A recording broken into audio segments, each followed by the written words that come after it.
안녕하세요. 통kun통독 7주차 강의를 맡게 된 박원식 목사입니다. 이번 주부터는 사무엘 사사로부터 시작하여 다윗이 왕이 되는 가정까지의 말씀을 함께 배워보도록 하겠습니다. 통kun통독은 시간적 순서대로 성경을 읽기 때문에 이번 주부터는 시대 배경이 같은 여러 성경 말씀을 함께 읽게 됩니다. 읽으시는데 조금 복잡하겠지만 잘 따라서 읽어주시길 부탁드리겠습니다. 지금부터 사무엘서 말씀부터 함께 나눠보도록 하겠습니다.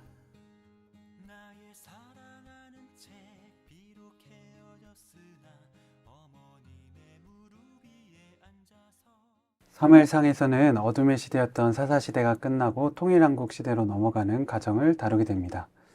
사사시대의 특징은 한마디로 자신이 소견이 옳은 대로 행하였다고 할 수 있습니다. 가나안 땅의 모든 이방 민족을 멸하지 않으므로 그들과 동화된 이스라엘 백성은 하나님 말씀보다 자신의 소견을 따르게 되었습니다. 이를 종식한 사람이 바로 사무엘입니다. 그는 마지막 사사이자 최초의 선지자로서 하나님께 계시를 받아 백성들에게 하나님 말씀을 전하였습니다. 그는 미스바 부흥운동을 통해 이스라엘 백성들을 완전히 회개하도록 하였고 그를 통해 긴 평화의 시기를 이루었습니다. 하지만 그도 믿음의 계승에는 실패하여 그의 자녀들은 사무엘과 같지 않았습니다. 이에 백성들은 그들을 다스릴 왕을 요구하였습니다. 하나님께서는 백성들의 청을 받아들이셔서 베냐민 지파의 사울을 왕으로 세우셨습니다. 사울은 처음에는 하나님을 따르는 겸손한 믿음의 사람이었지만 왕이 된 이후에 변심하여 하나님 말씀에 불순종합니다. 그로 인해 하나님께서는 새로운 왕을 세우시는데 바로 다윗 왕입니다. 사무엘서는 인이와 신이의 삶의 결과가 어떠한지를 잘 보여줍니다. 사무엘 사사 이전에 엘리 제사장이 이스라엘의 사사였습니다. 그는 인위적인 사람이었습니다. 그는 자식들을 하나님 말씀대로 가르치지 못하였고 또한 백성들이 언약궤를 메고 전쟁에 나가자는 청을 받아들입니다. 그의 인의로 인해서 그 자신과 그 가문과 백성들이 큰 불행을 겪게 됩니다. 반면에 사무엘은 한나라는 여인의 간절한 믿음의 기도를 통해서 이 세상에 태어나게 됩니다. 그리고 한나는 하나님께 사무엘 이 자녀를 서원한 대로 4살이 되자 하나님의 성막에 바치게 되었고 사무엘은 어린 나이 때부터 하나님의 장막에 거하게 됩니다. 그녀의 신이 믿음을 통해 사무엘은 이스라엘의 희망으로 성장하게 됩니다. 사무엘은 하나님 말씀을 청종하는 믿음의 사람이 되어서 그의 말이 땅에 떨어지지 않는 하나님의 사사, 하나님의 선지자가 됩니다. 언약궤는 하나님의 임재하심을 상징하는 중요한 성물이었습니다. 그래서 언약궤가 들어설 때 요단강이 갈라지고 또 언약궤를 중심으로 여리고성을 돌 때 초롱성인 여리고성이 무너졌습니다. 그러나 이는 하나님 말씀에 순종할 때 일어난 하나님의 역사였습니다. 엘리 제사장이 사사로 있을 당시 블레셋이 이스라엘을 침입합니다. 이에 겁에 질린 백성들은 언약궤를 메고 싸움에 나가자고 말합니다. 언약궤는 하나님이 아닌데 그들은 언약궤 자체에 능력이 있다고 믿고 이를 통해서 이 길을 이겨내려고 했던 것입니다. 하지만 이것은 잘못된 믿음입니다. 우선 이게 원인이 무엇입니까? 이스라엘의 인위적인 삶 때문이었습니다.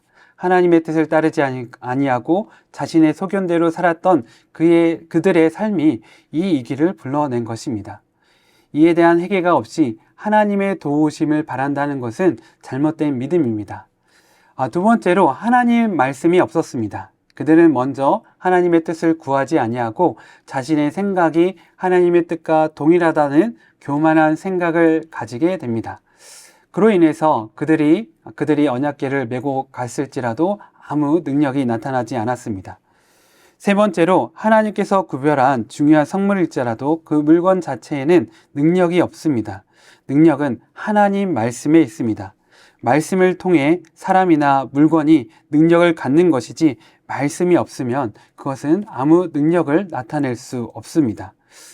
이런 잘못된 믿음으로 이스라엘 백성은 언약궤를 빼앗기고 대패하여 큰 불행을 경험하게 됩니다. 그러나 하나님은 살아계셔서 언약궤를 빼앗았다고 교만한 블레셋을 전염병으로 심판하십니다. 이 때문에 블레셋은 언약궤를 다시 이스라엘에게 돌려줍니다. 돌려받은 이스라엘은 이 언약궤를 하나님 말씀대로 잘 모셔야 했지만 그들은 율법을 망각하고 그 법궤를 들여다봄으로 인해서 하나님의 무서운 심판을 받게 됩니다. 이후에 다윗 왕이 다시 이 언약궤를 예루살렘 성으로 옮길 때 하나님 말씀대로 옮기지 않습니다. 수레에 담아 옮기는 과정에서 이 신하인 웃사가 법궤에 손을 대게 되고 그 웃사가 바로 하나님의 심판으로 죽는 무서운 일이 일어나게 됩니다. 이를 통해서 우리는 하나님에 대한 경외함이 어디서 나타났냐? 바로 하나님 말씀을 잘 알고 순종하는 데서 나타남을 우리는 알 수 있습니다. 이런 인위의 잘못된 믿음으로 일어난 모든 불행한 결과를 본 사무엘은 사람들에게 하나님 말씀을 전하고 미스바에 모여 회개할 것을 촉구합니다. 많은 사람들이 사무엘의 말을 듣고 함께 모여 하나님께 회개하고 하나님께 번제를 드립니다. 이것을 보고 블레셋은 이스라엘을 치는 중요한 기회라고 생각하고 공격합니다.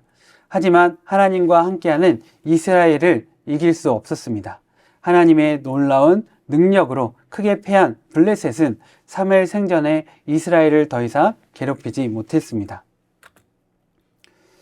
하나님 말씀을 청종하는 신의의 믿음은 하나님의 진정한 평화, 샬롬을 가져다 줍니다. 사무엘은 평생에 하나님 말씀을 따르는 신실한 하나님의 종이었습니다. 그는 하나님 앞에서나 사람들 앞에서 전혀 부끄러운 일을 행하지 않았습니다. 하나님을 가까이 하고 하나님 말씀을 듣고 전하였기 때문입니다. 하지만 그도 한 가지 잘못을 합니다. 바로 자신의 자녀를 신앙으로 가르치지 못했습니다. 이스라엘 백성들은 사무엘을 이어 이스라엘 지도자가 될 사무엘 아들들이 사무엘과 달리 자신의 사사로운 이익을 추구함을 보게 됩니다. 성경은 이것을 보고 그들이 자기 아버지의 행위를 따르지 않았다라고 서술합니다. 이에 위기감을 느낀 백성들은 왕을 요구합니다. 하지만 이것도 인위적인 믿음이었습니다. 왕정을 통하여 이웃나라 애국과 바벨론과 같은 나라가 되길 욕심내었던 것입니다. 그러나 이는 한 인간 왕으로 이루어지는 일이 아닙니다. 하나님이 허락하셨기에 가능한 일이었습니다. 오히려 그 인간의 왕으로 사람들은 착취를 당하게 될 것입니다. 이를 하나님께서 경고하셨음에도 불구하고 이스라엘 백성들은 하나님 말씀을 듣지 않고 왕을 계속해서 요구합니다. 그러자 하나님께서는 이 백성들의 청원을 받아들이시고 왕을 세워주십니다. 그러면서 신명기서의 왕의 자격의 요건에 대해서 말씀하십니다. 왕의 조건으로서 중요한 것은 첫 번째, 여호와께서 택하신 사람이어야 합니다. 하나님께서 기름 부으신 사람만이 이스라엘의 왕이 될 수 있습니다. 두 번째는 이스라엘 왕으로서 병마를 많이 두지 말아야 됩니다. 군사력을 의지함으로 하나님을 믿지 않음을 경계하신 것입니다.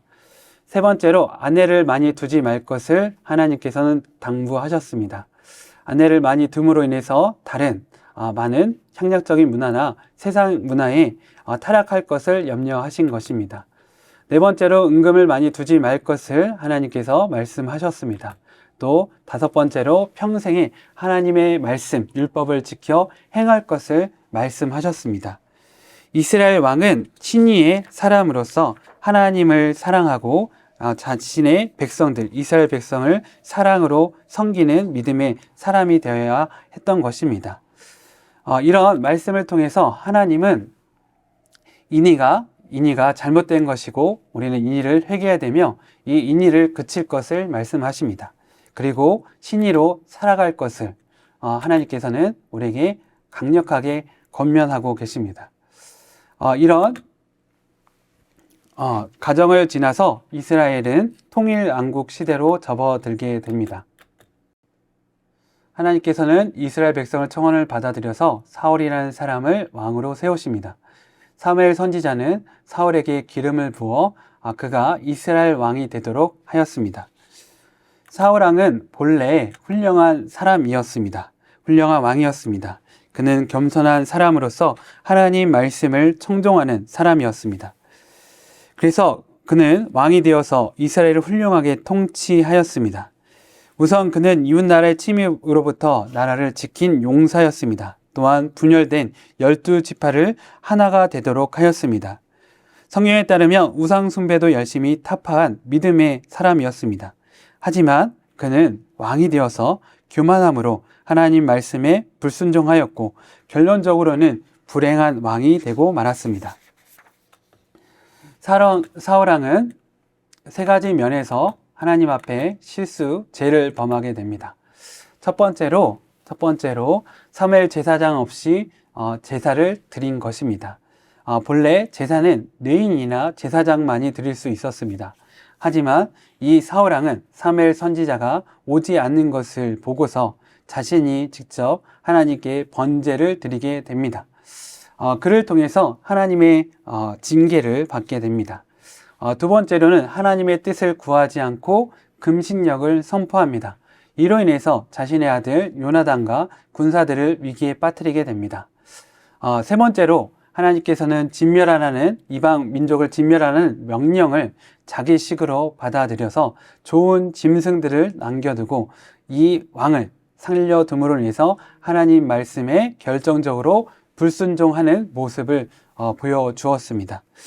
그로 인해서 사울 왕은 하나님 왕의 직으로부터 제외되는 불행한 결말을 맞이하게 됩니다. 우리는 한편 이 사울의 모습을 보면서 한 가지 의문을 가지게 됩니다. 열왕기 상하를 보면 많은 악한 왕들이 나오는데 그들은 계속해서 왕의 직을 유지한 반면 왜 사울 왕은 이렇게 하나님께서 바로 왕의 자리에서 내려오게 했을까라는 생각을 하게 됩니다. 그것은 사울 왕이 초대 왕이었기 때문입니다. 사울 왕은 이스라엘 나라의 방향을 결정하는 중요한 위치에 있었기 때문에 하나님께서는 사울이 불순종하자마자 그를 왕 자리에서 내리시고 다윗을 새로운 왕으로 세우신 것입니다. 또 결정적인 것은 사울이 하나님 앞에 진심으로 회개하지 않았다는 것입니다. 사무엘상 15장 30절에서 보면 사울은 이렇게 말합니다. 내가 범죄하였을지라도 이제 청하옵나니 내 백성의 장로들 낚아 이스라엘 앞에서 나를 높이사 나와 함께 돌아가서 내가 당신의 하나님 여호와께 경배하게 하소서. 회개하는 사람 치고는 자신을 높이고자 이 사무엘 선지자에게 청원하는 것을 우리는 보게 됩니다. 이런 것을 통해서 사울의 불순종은 단순한 말씀에 대한 불순종이 아니라 바로 하나님 앞에 반역이었음을 우리는 알게 됩니다. 순종은 하나님의 뜻을 그대로 행하는 것입니다. 불순종은 하나님의 뜻을 시행하지 않는 것입니다.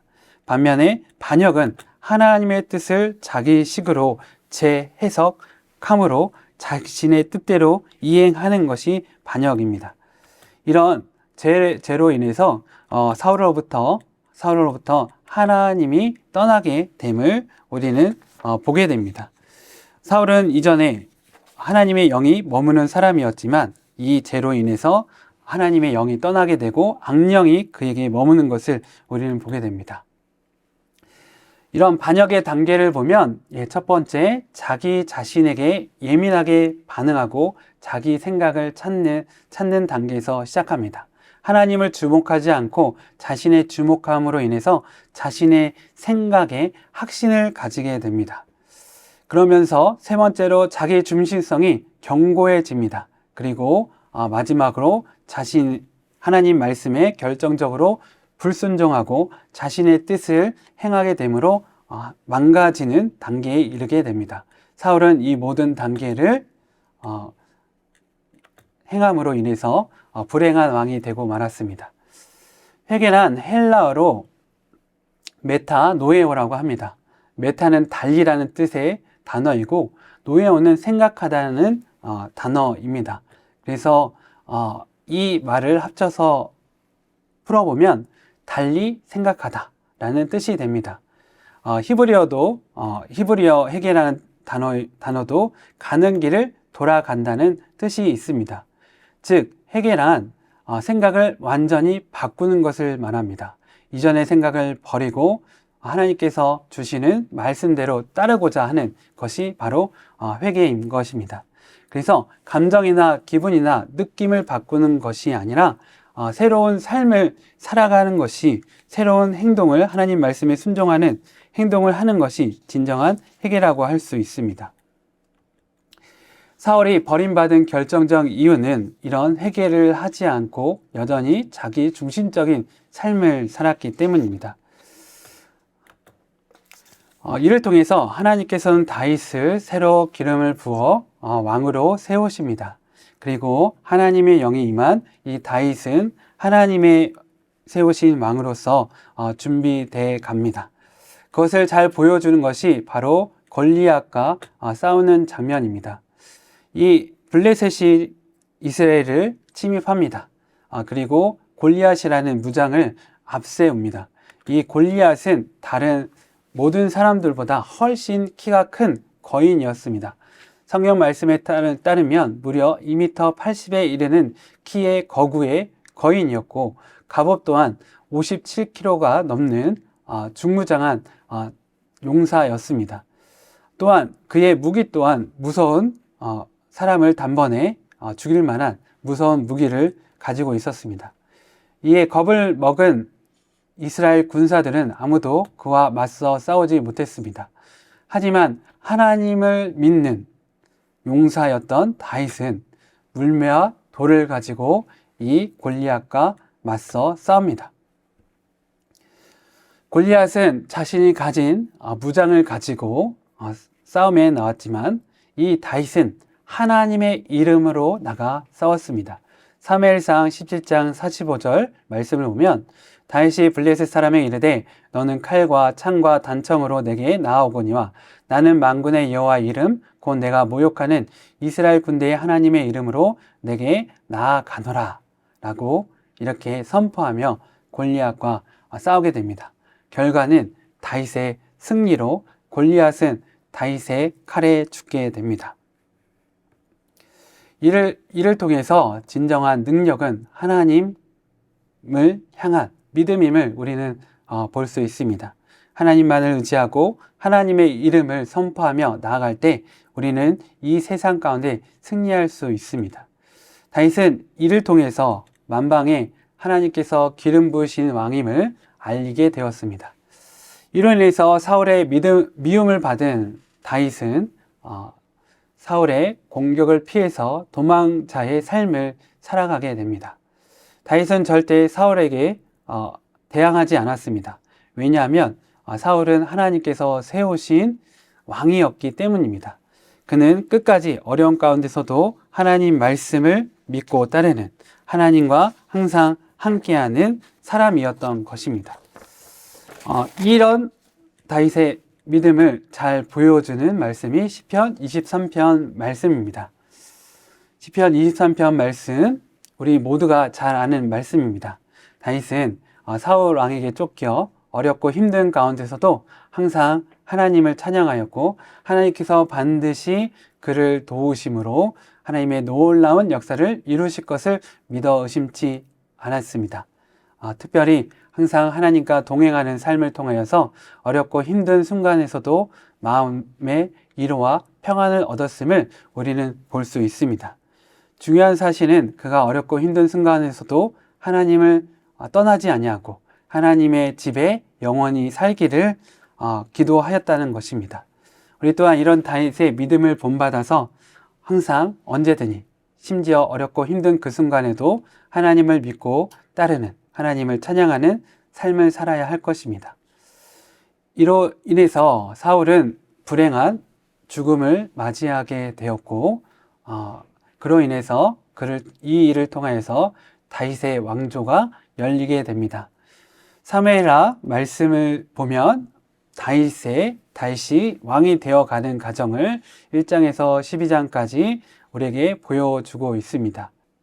하나님의 도우심으로 승승장구하였던 다윗도 하나님 앞에 범죄하게 됩니다. 바로 밧세바를 가늠하게 되므로 그의 인생 가운데 또 그의 가정 가운데 또 이스라엘 나라 가운데 여러 가지 많은 고난이 찾아오게 됩니다. 그 과정이 사무엘하 13장부터 23장까지 기록되어 있습니다. 지금까지의 과정을 역대상 말씀도 함께 기록하고 있습니다. 역대상 말씀은 아담에서부터 시작되는 계보를 적고 있습니다. 그 계보를 통해서 다윗 왕 통일왕국이 하나님께서 택하시고 하나님께서 세우신 정통적인 왕임을 보여주고 있습니다. 또 예루살렘에서의 다윗 정권을 함께 보여줌으로 인해서 하나님의 나라가 세워지는 과정들을 설명하고 있습니다. 역대기는 이렇게 같은 시대적 배경을 가지고 있지만 사무엘 상하나 열왕기 상하는 조금 다른 방식으로 서술되고 있습니다. 첫 번째로 다른 특징들이 있는데, 첫 번째로 사무엘서나 열왕기보다는 하나님의 심판성이 강함을 우리는 볼 수 있습니다. 두 번째로 선지자적 사관이 아니라 제사장 사관에 의해 쓰여진 책입니다. 선지자적 사관은 하나님의 언약, 하나님 말씀, 하나님의 예언을 중요시한다고 한다면 제사장 사관에 의해 쓰여진 책은 하나님의 율법 또는 하나님의 제사법 또 성전을 중요하게 생각합니다. 그래서 성전 중심, 제사 중심으로 역사를 서술하고 있습니다. 세 번째로는 9장까지 민족의 정체성을 확립하기 위해 창세부터 사흘까지의 역사를 족보로 기록하고 있습니다. 네 번째로 다윗과 솔로몬이 중요한 인물이고 악한 왕보다 선한 왕을 부각시키고 있습니다. 그래서 특별히 다윗 왕조를 특별히 다른 사무엘서나 열왕기보다는 강조하고 있습니다. 그래서 역대기는 남왕국 역사만을 기록하고 있습니다. 사무엘하 역대상을 비교해 본다면 사무엘하는 신명기 사관으로 바탕으로 쓰여진 책으로 이 다윗 왕의 치세를 강조하고 있습니다. 하지만 계보를 적지 않고 있습니다. 또한 다윗 왕의 잘못을 기록하여 이에 대한 경고를 분명히 하고 있습니다. 반면에 역대상은 성전 예배 중심으로 기록되어서 9장에 걸친 계보를 함께 기록하고 있으며 다윗 왕의 밧세바 사건을 생략하고 있습니다. 하나님께서 기름 부으신 다윗이 오랜 사울 왕의 핍박을 견뎌내고 드디어 왕으로 등극하게 됩니다. 특별히 성경은 다윗 왕의 시대를 하나님의 은혜의 시대라고 서술하고 있습니다. 그래서 이후에 모든 왕의 기준을 다윗 왕에 두고 있음을 우리는 보게 됩니다. 다윗 왕과 같이 하나님 말씀을 따르는 왕은 선한 왕이고 다윗 왕과 달리 하나님 말씀을 따르지 않는 왕들은 악한 왕이라고 이렇게 판단합니다. 다윗 왕이 이와 같이 후대 왕의 기준이 된 이유는 다윗 왕은 하나님 마음에 합한 사람이었기 때문입니다. 다윗은 어느 때든지 어디서든지 항상 하나님을 바라고 하나님을 사랑하는 사람이었습니다. 많은 시편 말씀을 통해 확인할 수 있듯이 또한 다윗은 하나님을 찬양하는 찬양의 사람이었습니다. 하나님께서는 그를 사랑하셔서 그와 함께 하시고 그를 통해서 역사하셨습니다. 이를 통해서 다윗은 하나님께서 예언하신 모든 가나안 땅을 다 정복할 수 있었고 모든 이방 민족들을 정복할 수 있었습니다. 다윗 왕 때에 이르러서야 진정한 하나님의 샬롬이 이스라엘 땅에 임하게 된 것입니다.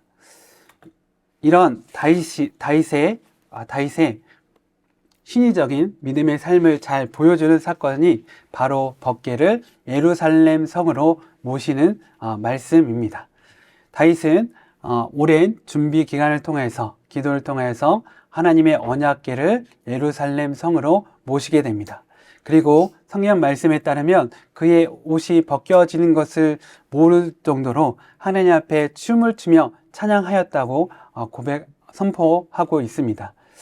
이와 같이 우리는 다윗의 믿음을 본받아서 하나님으로 인하여 기뻐하고 하나님 말씀으로 살아가는 신의의 사람이 되어야 할 것입니다. 특별히 어떠한 일이 있든지 하나님께 감사함으로 기쁨으로 찬양하는 사람이 되어야 할 것입니다. 하나님은 그런 신의 사람을 통해서 하나님의 놀라운 역사를 이루어 가실 것입니다. 지금까지 통크통톡 7주차 말씀을 함께 배웠습니다. 7주차 통크통톡 말씀을 통해서 인위적인 우리의 삶을 회개하고 신의적인 믿음의 삶을 사는 시간이 되길 기도합니다. 다음 주에는 통일한국 시대에 대한 말씀을 이어서 배워보도록 하겠습니다. 한 주간 믿음으로 승리하시길 바랍니다.